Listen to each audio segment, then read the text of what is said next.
Hey loves, welcome to my channel. I am Mrs. Monet Reviews, where reality TV meets real life. Today I'm recapping Love and Marriage Huntsville, Season 8, Episode 3, titled New Beefcakes on the Block.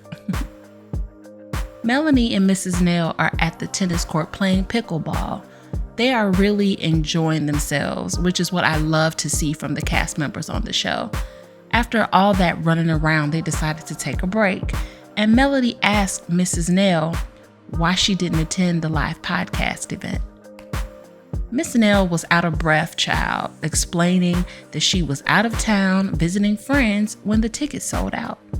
Melanie says, well, you called me any other time. You could have called me for the tickets. Child, Miss Nail didn't want to come, okay? She just didn't want to come. What I've learned is that people will show up if they can. They definitely will. Mrs. Nail gets in the confessional and says that she was shocked about being confronted by Mel. Since Mel has been let down by so many people, Melody didn't expect Mrs. Nail and her husband Chris not to show up.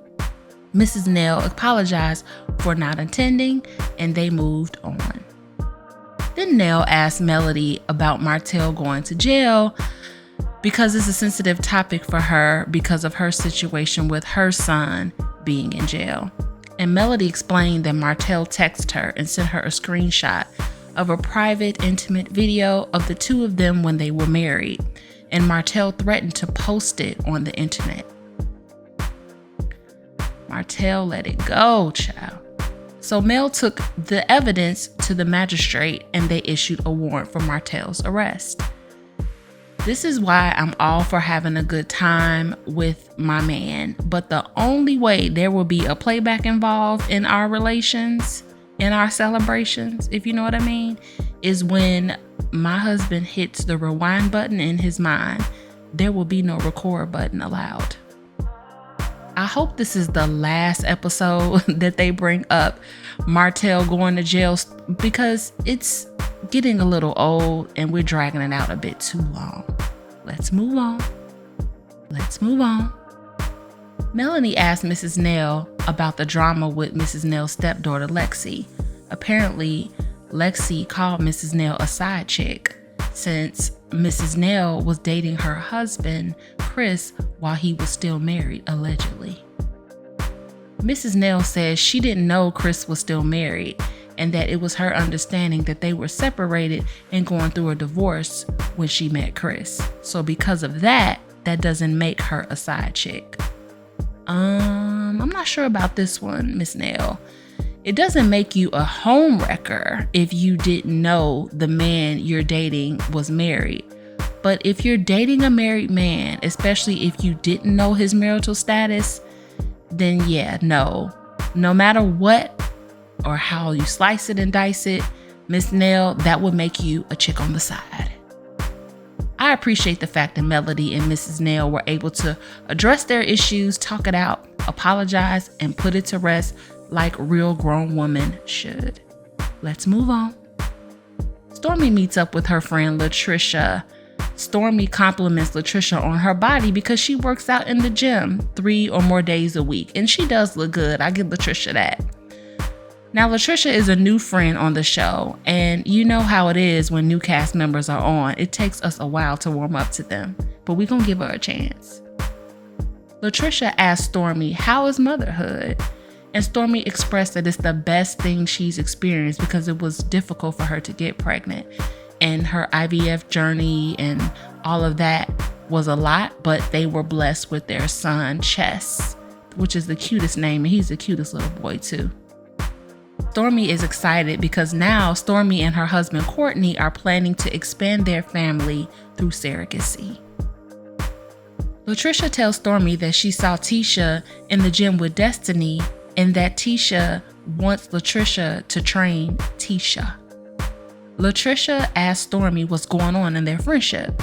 Stormi said that taking Tisha on as a client wouldn't be a bad idea, but Stormi warned Latricia about Tisha's husband, Marceau, and said that Tisha's friendships have been ruined by her husband, but as long as Latricia just trains Tisha, she'll be fine. Here's what I like about Stormi. I feel that Stormi is mature enough to not discourage others for looking out for Tisha regardless of their friendship and not being in the best space. I love that she handled that situation with grace. Stormi mentioned that she used to do Latricia's hair, and she asked Latricia what fueled her to work out so much. And Latricia responded and said what fueled her was anger. Apparently, Latricia was previously married and had children with someone who was emotionally abusive. But now Latricia is dating a man named Ken, who seems to be a better match for Latricia. Latricia's voice is a bit shaky for me, and she comes off as very nervous.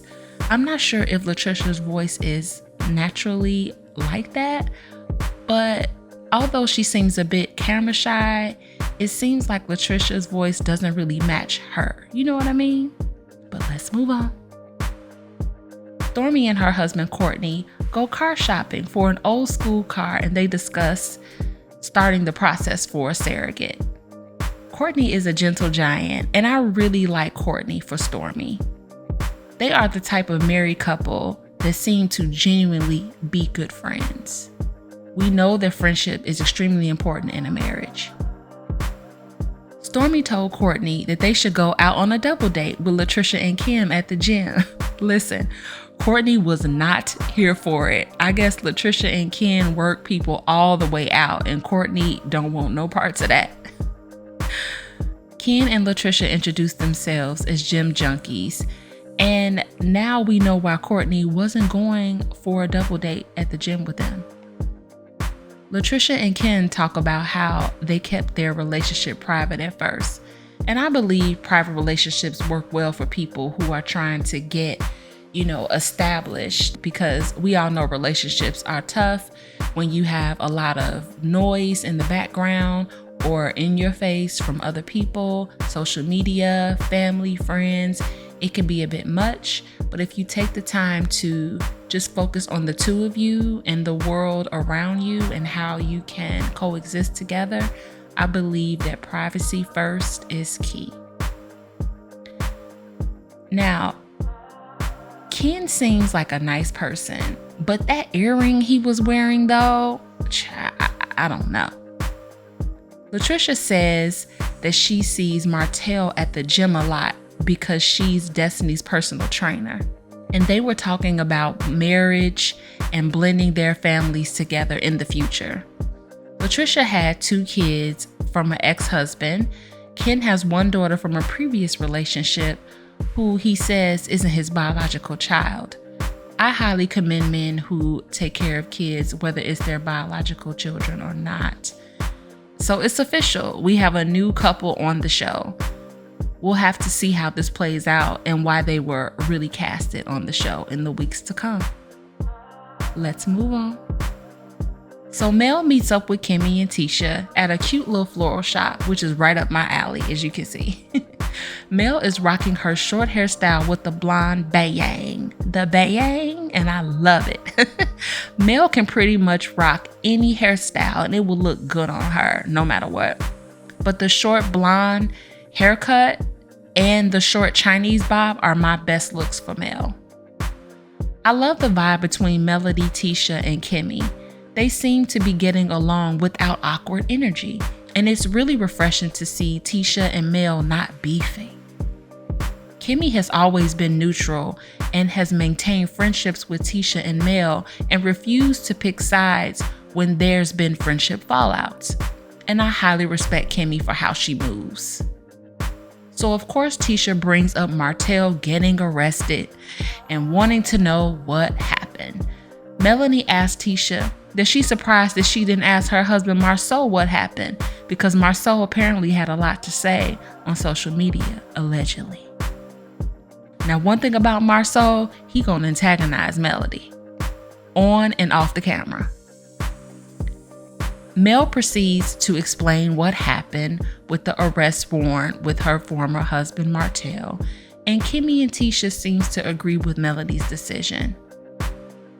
Now, Tisha hasn't been in communication with Mel, and Mel called her out on it. I'm a little confused because from the season 7 reunion, there was still tension between them. But just like it was painful watching the girls on Real Housewives of Potomac beefing season after season, the same holds true for this show. I believe Carlos King had a conversation and gathered the cast because it seems like they were putting their differences aside and trying to move forward this season. And we're here for it. Let's move on.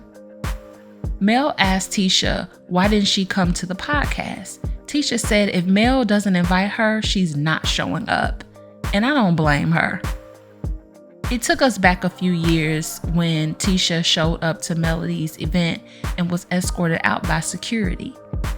And I know that was really embarrassing for Tisha. I know at that point in their relationship and their friendship, they definitely weren't in a good space. And that was kind of like the beginning of the end of the friendship between Mel and Tisha.